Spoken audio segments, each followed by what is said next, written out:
Start. जोहार, नमस्कार। हमारे बीच डॉक्टर प्रहलाद सिंह मीणा जी हैं, इतिहासकार, और डॉक्टर हीरा मीणा जी हैं जो साहित्यकार और जन बूंदी में किया गया। और ये संगोष्ठी के आयोजक थे ज्योति शैक्षणिक विकास संस्थान गुड़ा नाथावतान से। और मैं सबसे पहले डॉक्टर प्रहलाद सिंह जी से पूछना चाहूँगा कि आप किस विषय को लेकर ये संगोष्ठी कॉन्फ्रेंस आयोजित की गई है, आप उसका संक्षिप्त में बताइएगा। मैं डॉक्टर प्रहलाद सिंह मीणा, कल जो विचार गोष्ठी आयोजित की गई थी बूंदा पैनोरमा के पर जो विवाद चल रहा है उसके लेकर के आयोजित की गई थी। और बूंदा पैनोरमा मतलब बूंदी के जो इतिहास में कुछ राजपूतों के एक समूह संस्थाओं के द्वारा कोर्ट केस कर दिया गया है और अपने निर्बल साक्ष्यों की तरह से इसको रुकवाना चाहते हैं। इसी प्रसंग को लेकर के विचार गोष्ठी आयोजित की गई थी। अपने दिल्ली से, झालावाड़ से, बारा से, दूर दराज से हमारे सभी समाज के इतिहासकार, विचारक, साहित्यकार, बुद्धिजीवी वर्ग ने इस विचार गोष्ठी में भाग लिया। विचार गोष्ठी श्रीमान आदरणीय उत्सवलाल जी छानवाल जी IPS की अध्यक्षता में आयोजित की गई थी। इसमें मतलब लास्ट में जो विचार गोष्ठी में सभी ने अपने विचार प्रकट किए, ऐतिहासिक जो तथ्य हैं, जो बिंदु हैं, उनको पर प्रकाश डाला।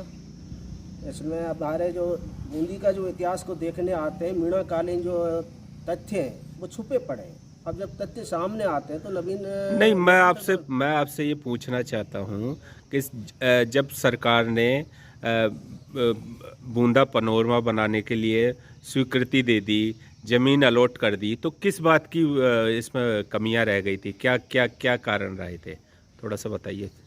कारण यही है कि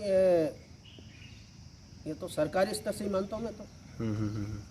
और यहाँ के मतलब जो लीडरशिप की कमजोरी है। अच्छा भाई ऐसा है पूरे भारतवर्ष के अंदर या राजस्थान में अपन देते हैं, हर समाज के महापुरुषों की मूर्तियाँ लग रही हैं, सरकार की तरफ से ज़मीनें दी जा रही हैं। पैनोरमा के निर्माण और जगह भी हुए, उनमें कोई इसी प्रकार की बाधा नहीं। फिर तो कल मैं मैडम से पूछना चाहूँगा कि कल कैसा रहा, कौन कौन आए और क्या निष्कर्ष निकला कल की जो कॉन्फ्रेंस थी उसमें?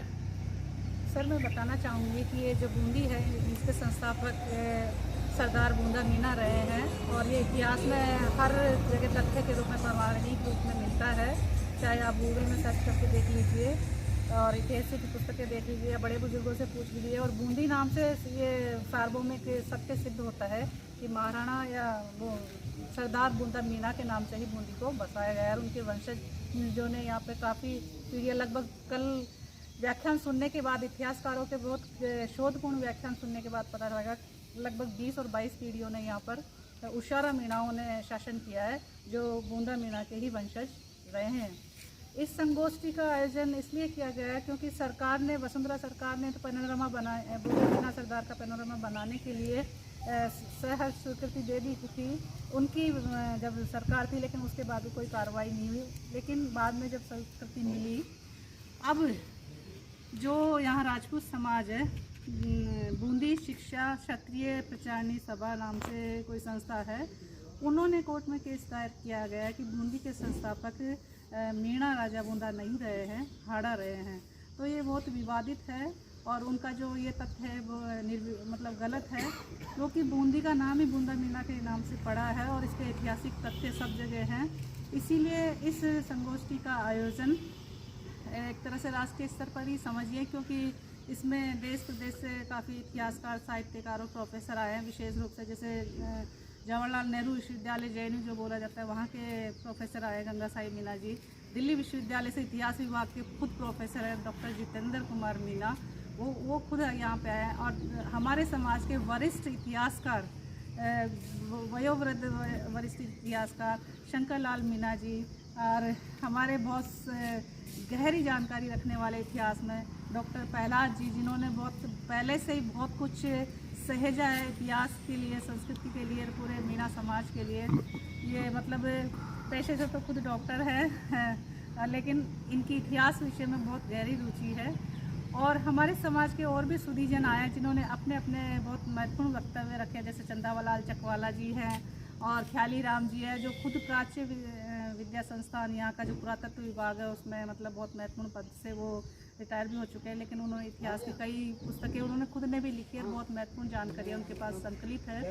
तो हम बिल्कुल प्रामाणिक तथ्यों के आधार पर हमारे पुरखा जो बूंदा मीणा रहे हैं उनका तथ्यों के साथ हमने एक ज्ञापन बना के पेश किया है सरकार को।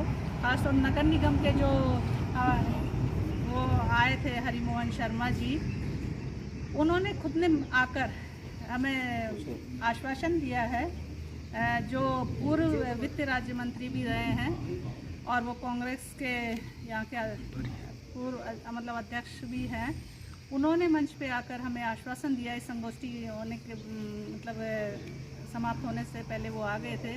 उन्होंने मंच की सार्वभौमिकता, उसकी महत्व को समझते हुए, पूरे विशिष्ट अतिथियों को देखते हुए, उनके वक्तव्यों को सुनकर और उनको जो ज्ञापन के रूप में जो प्रमाणित तथ्य मिले हैं उन तथ्यों को लेकर उन्होंने आश्वासन दिया है कि बूंदा पैनोरमा बनेगा, जहां बन रहा है, जो जगह आवंटित हुई है वहीं पर बनेगा और 1 महीने में आपको मतलब वहां पर तैयार मिलेगा। बहुत बहुत धन्यवाद। धन्यवाद मैडम। आप बताइए, जो ऐतिहासिक साक्ष्य की बात अभी मैडम कर रही थी, आप तो इतिहास से बहुत अच्छे से ज्ञाता है और बहुत पहले से इन चीज़ों को लेकर काम कर रहे हैं। ऐतिहासिक दृष्टि से बूंदा मीणा या उशारा वंश के यहाँ पर कितना साम्राज्य रहा, कब से रहा और उन्होंने क्या क्या किया, थोड़ा बताएंगे आप? उसारा राजवंश की सबसे पहले राजधानी यहाँ उमरथुना में थी। उमरथुना से आकर जाकर के बूंदा मीणा ने विक्रम संवत 701 में बूंदी की स्थापना की। बूंदा मीणा ने बूंदी बसाई है, इसका उल्लेख राजस्थान के प्रतिष्ठित इतिहासकारों ने किया है।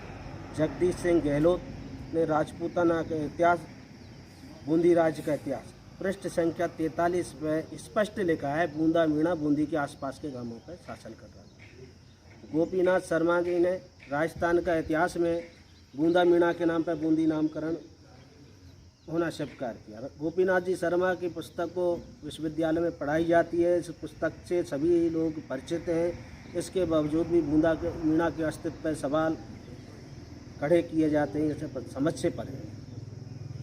यहाँ उसारा राजवंश के राज को एक बहुत शक्तिशाली राज था। इस राजवंश से संबंधित ऐतिहासिक तथ्यों को छुपे पड़े। यहाँ निष्पक्षता से कोई भी इतिहासकार यहाँ का सर्वे करते हैं तो यहाँ बहुत साक्ष्य मिलते हैं। और चारण भाटों के जो लिखे गए स्रोतों पर जो इतिहास लिखा गया वो मिथ्या है। बूंदी के मुस्लिम लेखकों ने के समकालीन साक्ष्यों में कुतुबुद्दीन ऐबक के बूंदी पर आक्रमण का उल्लेख होता है। इल्तुतमिश के काल में अजमेर के सूबेदार ने बूंदी पर आक्रमण किया, वो यहाँ बूंदी में मीणाओं से लड़ता हुआ मारा गया। बलबन भी इसको नहीं जीत पाया। 1253 में नागौर प्रवास के दौरान बलबन ने यहाँ बूंदी पर आक्रमण, बूंदी, रणथंभौर और चित्तौड़गढ़ पर आक्रमण किया। रणथंभौर में तो वहाँ उसने लूटपाट की है, परंतु बूंदी क्षेत्र में क्या किया इसका उल्लेख मुस्लिम इतिहासकार नहीं करते हैं। यहाँ उनको पराजय मिली और अलाउद्दीन खिलजी ने भी इस क्षेत्र में सेनाएं भेजी, परंतु बूंदी पर पूर्णतः नियंत्रण नहीं हुआ। तो इतना अब वहाँ देखते हैं, इल्तुतमिश ने नागदा को नष्ट किया है, जो समय मेवाड़ की राजधानी थी जैत सिंह की। रणथंभौर को भी जीता, पर बूंदी अजय रहा। तो मीणों के गौरवशाली इतिहास है ये, और इस बड़े खेद की बात है, साक्ष्य होते हुए भी बूंदी के मीणाकालीन शासकों के इतिहास पर 2 पंक्तियाँ लिखे हमें पढ़ने को नहीं मिलती हैं। इससे साफ जाहिर है कि इतिहास का जो लेखन है ये पक्षपात रहा है। और अब वो जो लोग हैं जो बूंदा पैनोरमा से डालते हैं, वो सब चीज़ों से परिचित हैं। उनको ये है कि अगर यहाँ से बूंदा की पैनोरमा का निर्माण होता है तो हमारा मीणों का गौरवपूर्ण अतीत सामने आता है, तो हमारा इतिहास हमारा जो इतिहास में छवि है, धूमिल है, उस पर ठेस लगे, इसीलिए एक नक्सलवादी टाइप के लोगों के द्वारा ये बूंदा पैनोरमा के प्रमाण रुकवाना चाहते हैं। मेरा तो ये विचार है।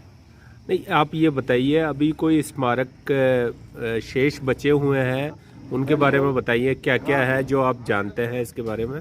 बूंदी में मीणा काले ने स्मारकों के उल्लेख इतिहासकारों ने किया है। हाँ हमने कल और आज विजिट किया है। हाँ बूंदी में आजकल जो बालचंद पाड़े में अभयनाथ का महादेव का मंदिर है, हाँ इसे आबू मीणा ने बनाया था।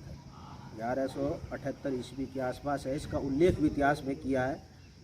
बूंदी राज के इतिहास में जो उल्लेख किया उन्होंने स्पष्ट किया है। उन्होंने एक बाबी का निर्माण कराया और जैसे यहाँ के आबू मीणा ने अपने डूम ढोली को दी थी, उसको डूमड़ा बाब कहते हैं।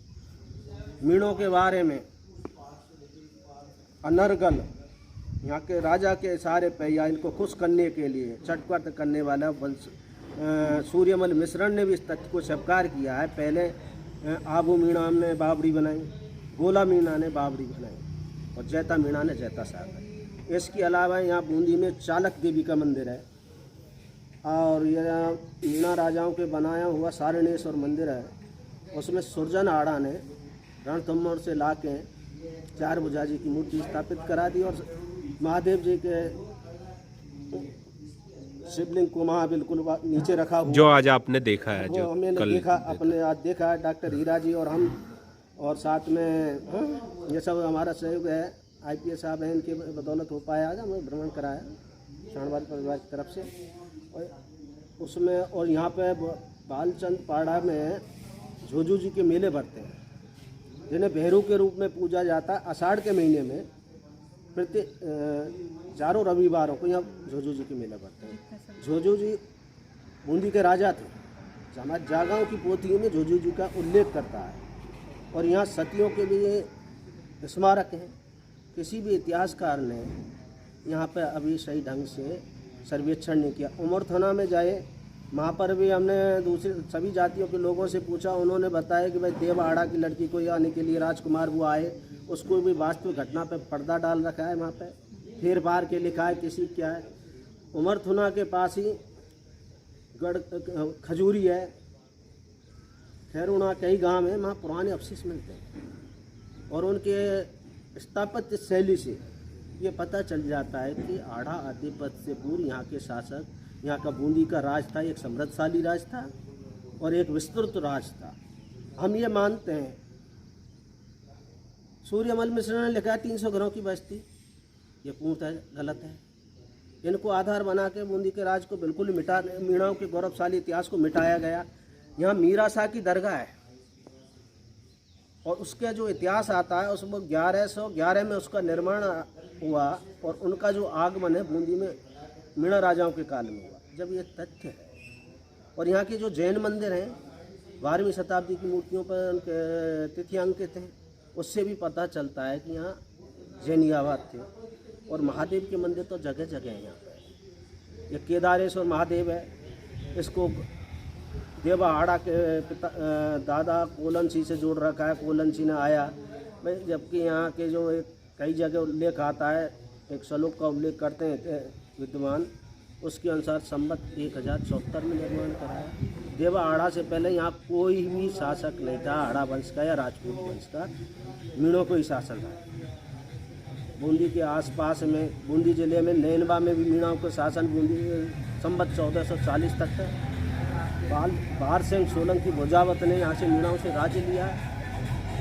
वंश भास्कर वंश प्रदीप ने मीणाओं के राज को राजपूतों के अधीन एक छोटा सा ठिकाना बनाने के लिए का जो लेखन किया है वो ऐतिहासिक की कसौटी पर परख पड़ने पर झूठा सिद्ध होता है, क्योंकि नैनवा में कोई राजपूत नहीं था। सोलंकियों का जब इतिहास पढ़ते हैं तो उसमें तो नैनवा में मीणाओं का ही राज था।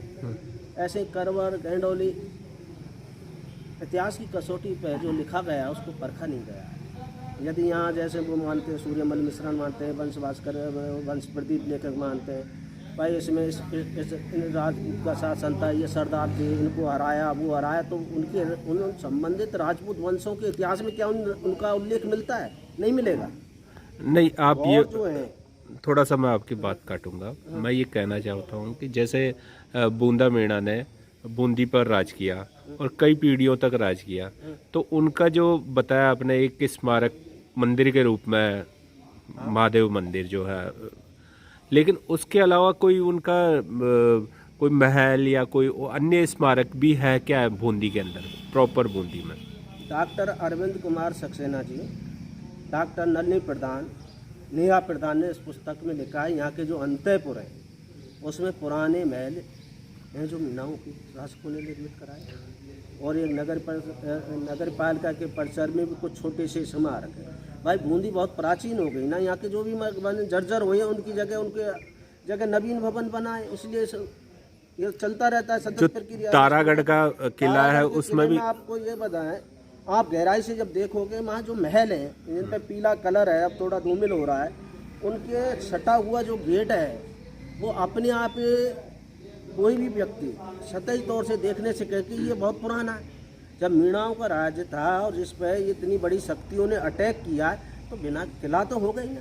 और राजस्थान सरकार की एक बुकलेट पब्लिश हुई है, उसमें भी शायद कई बावड़ियों का जिक्र किया गया है। मीणों की करीब 5-7 बावड़ियां हैं, परंतु उसमें गोलमोल है। जैसे गोला बावड़ी को क्या है, गोला बावड़ी का उल्लेख गुल्ला बावड़ी से।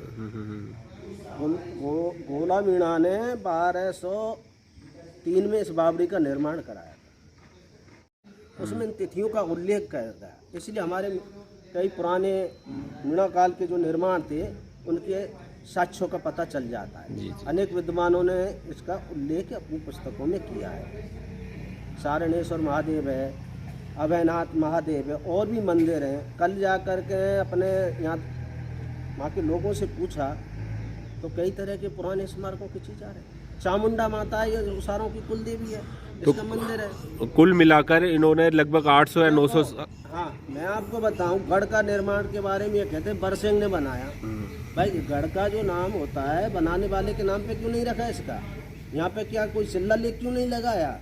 मीणाओं के गढ़ को तोड़ फोड़ करके उसमें कुछ नवीन मिला करके अपने नाम से लिखवा दिया। चारण भाटों को जागीरें इसलिए दी जाती थी कि वो उनके दिन रात गुण गाएं, जितनी ज़्यादा प्रशंसा करता उतनी इनाम मिलती है।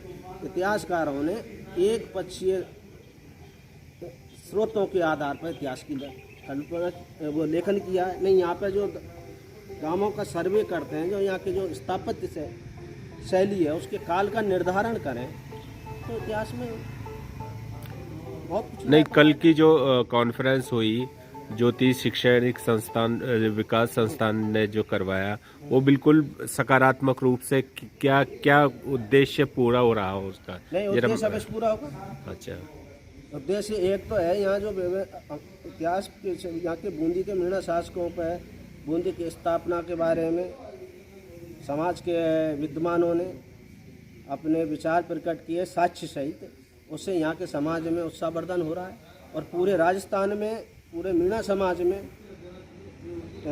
इस चीज़ को लेकर के जागृति आएगी कि भाई हमारे पूर्वज का जो है राजस्थान में एक ही बन रहा है। हम जहाँ के आदि निवासी, हम सब जगह हमारे ही राज थे, सब छल कपट से जीते हैं और हमारे एक पुरखा के नाम पर स्मारक बना रही है सरकार, उसको भी लोग बर्दाश्त नहीं कर रहे।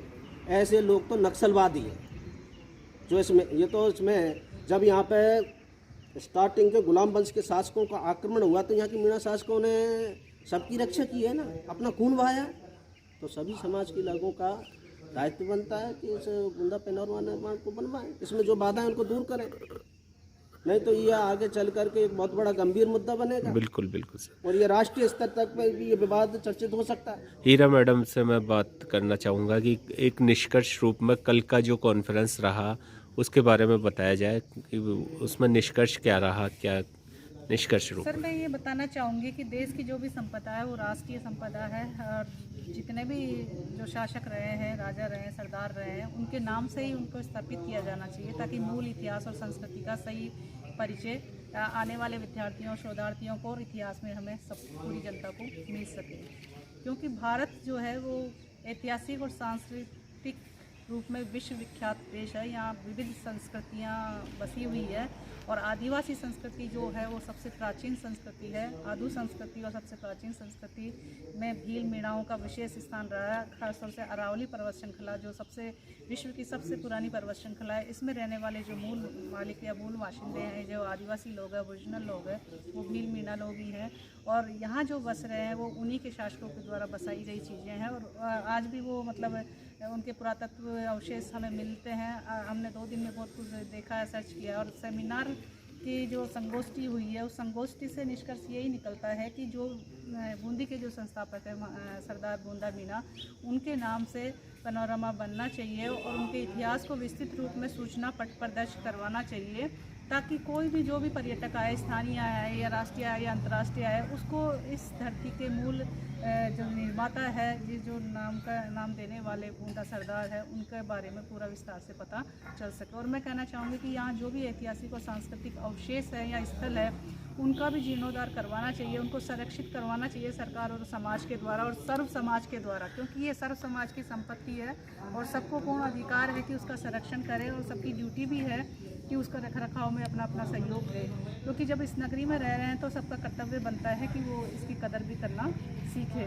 और हमारे जो ऐतिहासिक और सांस्कृतिक जो मतलब अवशेष हैं या जो इमारतें हैं, किले हैं, महल है, बावड़ियाँ हैं, उन सबको संरक्षित करते हुए वहाँ सूचना पट जरूर लगाएं और उन पे उनकी जानकारी को दर्ज किया जा सके, ताकि इतिहास में सही जानकारी जाए और जो भी पर्यटक है या जो भी देखने वाले हैं, भ्रमण करने वाले हैं, उनको भी सही जानकारी सही तरीके से तुरंत मिल जाए।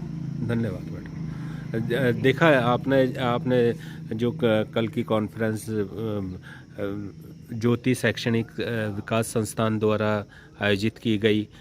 राजस्थान में ऐसे बहुत सी जगह हैं जहां मीणा सरदारों का, मीणा राजाओं का, मीणा रियासतें, लेकिन ऐसी संस्थाएं सभी जगह अगर काम करेगी तो निश्चित रूप से मीणा समाज के नायकों का एक नया उदय होगा, लोगों तक उनकी जानकारी पहुंचेगी। आज मीणा समाज सिर्फ इसीलिए है कि उनकी जानकारी प्रॉपर रूप से नहीं पहुंच पाती, लेकिन धन्यवाद देना चाहेंगे हम ज्योति शैक्षणिक विकास संस्थान को, जिन्होंने इतनी बड़ी राष्ट्रीय स्तर की कॉन्फ्रेंस आयोजित की और जिसमें बड़े बड़े साहित्यकारों, इतिहासकारों और देश के विभिन्न अंचलों से लोगों को बुलाया और समाज की एक बहुत बड़ी स्तर की मीटिंग करके उन्होंने ये सिद्ध किया कि हमारे पैनोरमा बनने चाहिए। पूरे हिंदुस्तान में हर एक पैनोरमा बने हुए हैं, जैसे राजस्थान में भी 2-3 पैनोरमा अभी हाल ही में बनाए हैं, उसी प्रकार केवल मीणा जनजाति, जो कि बहुत बड़े आदिवासी समूह है, भारत का 3रा सबसे बड़ा आदिवासी समूह है, लेकिन आज तक भी उनके किसी भी नायक की कहीं भी पैनोरमा नहीं बनी और पहली बार बनने जा रही है। तो सरकार से यही है विनती कि इसको बिना बाधा के अति शीघ्र बनाया जाए और निर्विवाद रूप से ये किया जाए। धन्यवाद प्रहलाद जी, धन्यवाद हीरा मैडम जी, आपका बहुत बहुत धन्यवाद, आपने ये इंटरव्यू दिया।